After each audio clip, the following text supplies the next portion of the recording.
బోరుగడ్డ అనిల్ కుమార్ గత కొంతకాలం నుంచి సైలెంట్గా ఉన్న మళ్ళీ ఇతను నిన్న ఒక ఇంటర్వ్యూలో మాట్లాడుతూ పవన్ కళ్యాణ్కి లోకేష్కి ఇద్దరికి ఫెన్షన్ తీసుకునే వయసు వచ్చింది, వీళ్ళకి రాజకీయాల నుంచి రిటైర్మెంట్ ఇప్పిస్తాను నేను అంటూ ఆయన చేస్తున్న వ్యాఖ్యలను ఎలా చూడాలంటారు? అసలు ఎందుకని అంటారు ఇలాంటి వాళ్ళ చేత వైసీపీ నాయకులు మాట్లాడిస్తున్నారు అనుకోవచ్చు అంటారు?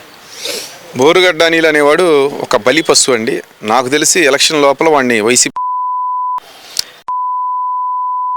అతను చేయాల్సిన దానికంటే ఓవర్ చేశాడు.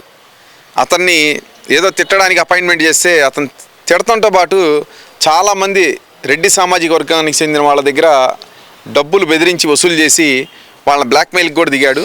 వాళ్ళందరూ కూడా జగన్మోహన్ రెడ్డి దగ్గర వెళ్ళి వాళ్ళ బాధలు ఏకరువు పెట్టుకున్నారు. వాళ్ళు కరెక్ట్ సమయానికి బాబాయిని ఎలా వేశారో అలాగా మార్చి ఏప్రిల్ నెలలో ఏదో టైంలో ఎస్సీలని చంద్రబాబు నాయుడు చంపించాడు అనే ఒక అబద్ధ ప్రచారం చేయడానికి సిద్ధంగా ఉన్నారు. కాబట్టి బోరుగడ్డ అనిల్ నువ్వు ఎక్కడికైనా పారిపోయి పందుల పెంపకం ఎక్కడైనా జరుగుతుంటే వాటిలోకి వెళ్ళి ఆ ఊక తింటూ బతుకు, కనీసం ప్రాణాలతో అయినా ఉంటావు. లేదంటే ఖచ్చితంగా నువ్వు పెన్షన్ ఇప్పించే సంగతి ఏమో కానీ ఒకవేళ పొరపాటున జగన్మోహన్ రెడ్డి దగ్గర బతికి బయటపడ్డా తెలుగుదేశం జనసేన కార్యకర్తలు అయితే నీ కాళ్ళు చేతులు ఎరగొడతారు. నువ్వు ఖచ్చితంగా వికలాంగుల పెన్షన్కి అర్హుడు అవుతావు రాబోయే రోజుల్లో. ఎందుకు చెప్తున్నా అంటే నీ మంచి కోరే చెప్తున్నా. నేను ఒకటే చెప్తున్నా, బోరుగడ్డ అనిల్ గతంలో కూడా చెప్పాను, నీకు చాలా మంచిగా చెప్తున్నా, నీ మంచి కోరి చెప్తున్నా. ఎందుకంటే నువ్వు నీ వెనకాల ఒక కుటుంబం ఉందని నువ్వు చాలాసార్లు చెప్పుకున్నావు. నాకు భయం వేస్తుంది, నా తల్లిదండ్రులు భయపడుతున్నారు, నేను అందుకే గన్మ్యాన్లని సెక్యూరిటీని పెట్టుకుని అంత భయపడేవాడివి ఇలాంటి మాటలు అవసరమా నీకు? నీకు ఒకటే చెప్తున్నా బోరుగడ్డ అనిల్, గతంలో నీకు ఎన్నిసార్లు చెప్పినా నువ్వు పద్ధతి మార్చుకోలేదు. మా ఆఫీస్ నుంచి నీ ఆఫీస్ 10 అడుగులు 20 అడుగులు వేస్తే వచ్చింది. నిన్ను టచ్ చేయడం పెద్ద విషయం కాదు. నిన్ను కొట్టిన ఆ బురదలో ఉన్న పందిని కొట్టినా ఒకటే, నిన్ను చీ అని చెప్పి వదిలేసాం మేము. కానీ నువ్వు ఇప్పటికీ కూడా మారకపోతే ఇక ఎన్నికల తర్వాత నీ పరిస్థితి చాలా దారుణంగా ఉంటుంది. ఎన్నికలకు ముందే నాకు తెలిసినంతవరకు జగన్మోహన్ రెడ్డిని ఏమైనా బతికితే మటుకు వికలాంగుడిగా పెన్షన్లో బతుకుతావు, లేదంటే మటుకు మీ భార్యకి నీ పేరు మీద వితంతు పెన్షన్ రాబోతుందని చెప్పి గుర్తు పెట్టుకో, ఒళ్ళు దగ్గర పెట్టుకో. లేదంటే నా కొడక బోరుగడ్డ అనిల్, నిన్ను మటుకు చెప్తున్నా, గుంటూరు లాడ్జీ సెంటర్ నుంచి నా సెంటర్ వరకు అండర్వేర్ మీద ఉరికించి కొడతా అని చెప్పి హెచ్చరిస్తున్నాను. మరి అలాగే చూస్తే ఆర్జీవి 23 కోట్లు 23వ తారీఖు నాకు సెంటిమెంట్ అంటూ, అలాగే వ్యూహం సినిమా సూపర్ హిట్ అయిందంటూ ఎలా చూడాలంటారు అసలుకి ఈ ఆర్జీవి ఒక విచిత్రమైన మనస్తత్వాన్ని?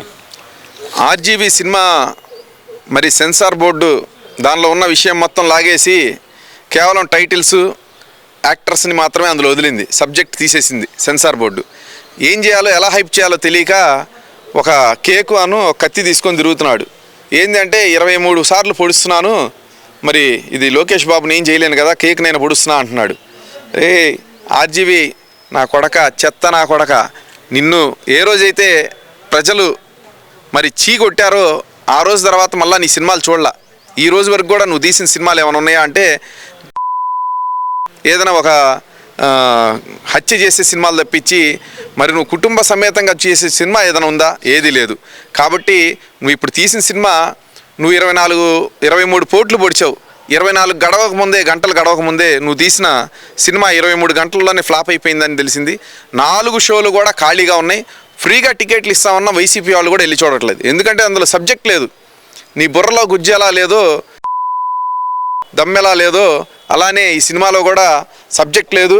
నువ్వు కాబట్టి ఫ్లాప్ అయిపోయిన సినిమాని ఆడిద్దాం అనుకుంటున్నావు. ఆ దాసరి కిరణ్ మొహం మీద నెత్తురు చుక్కలేదు, డబ్బులు పెట్టాడు కానీ రాలేదు. జగనన్న దగ్గర అడిగి ఇప్పించుకొని దాన్ని మరి రేపు పొద్దున ఏదైనా ఒక సీట్ అయినా ఇప్పించి వాడికి ఏడుస్తున్నాడు కదా దాసరి కిరణ్. ఒకటి చెప్తున్నావు, రామ్ గోపాల్ వర్మ, లోకేష్ బాబు జోలికి వెళ్తున్నావు, పవన్ కళ్యాణ్ గారి జోలికి వెళ్తున్నావు, చంద్రబాబు గారి జోలికి వెళ్తున్నావు. నీ బతుకు నిజ జీవితంలో సినిమా అవుతుంది.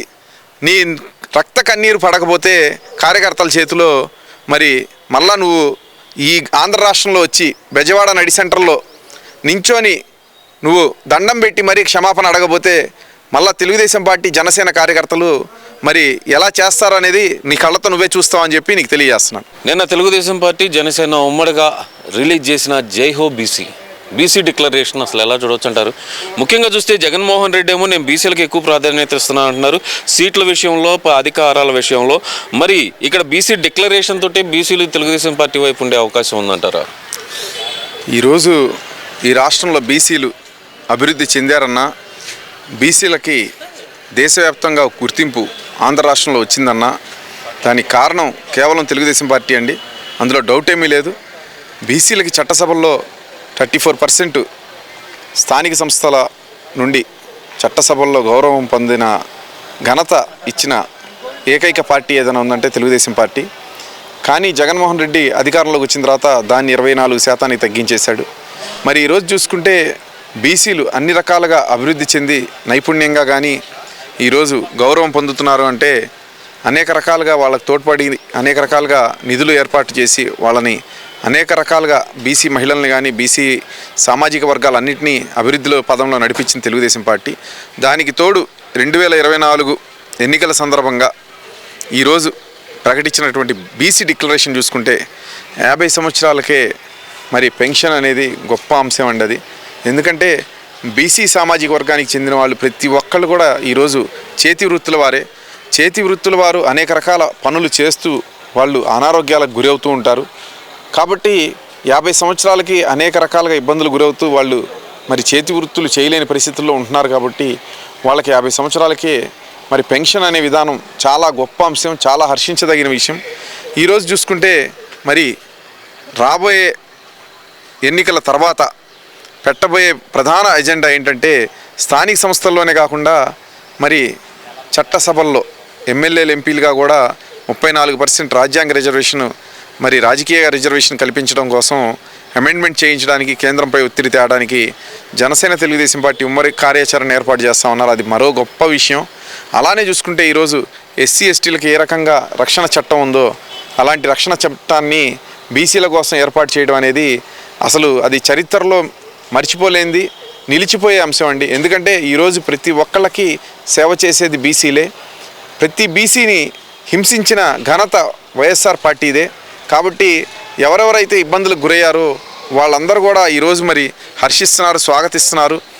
బీసీ సామాజిక వర్గాన్ని నెత్తిన పెట్టుకొని మరి వాళ్ళని పూజిస్తున్న పార్టీ ఏదైనా ఉందంటే తెలుగుదేశం పార్టీ. కాబట్టి ఖచ్చితంగా ఈరోజు ఇచ్చినటువంటి బీసీ డిక్లరేషన్లో నేను కొన్ని ప్రధాన అంశాలు మాత్రమే చెప్పాను. ఇలా చెప్పుకుంటూ పోతే దగ్గర 10 ప్రధాన అంశాలు ఉన్నాయి. కాబట్టి ఒకటే చెప్తున్నాం, రాబోయే 2024లో ఒక్క ఓటు కూడా బీసీలది వైఎస్ఆర్ పార్టీకి పడదు. ఖచ్చితంగా మరి ప్రభంజనం సృష్టించబోతుంది. ఈ రాష్ట్రంలో 175 నియోజకవర్గాల్లో టీడీపీ జనసేన ప్రభుత్వం ఏర్పాటు చేయబోతుందని తెలియజేస్తున్నాను. అందులోనే మరో విషయం తీసుకుంటే కనుక నిన్న కొడాలి నాని మాట్లాడుతూ ఒక వ్యాఖ్య అయితే చేశారు. జూనియర్ ఎన్టీఆర్ని తొక్కేశారు అబ్బా కొడుకులు ఇద్దరు కలిసి అంటూ ఇంకో వ్యాఖ్య చేశారు.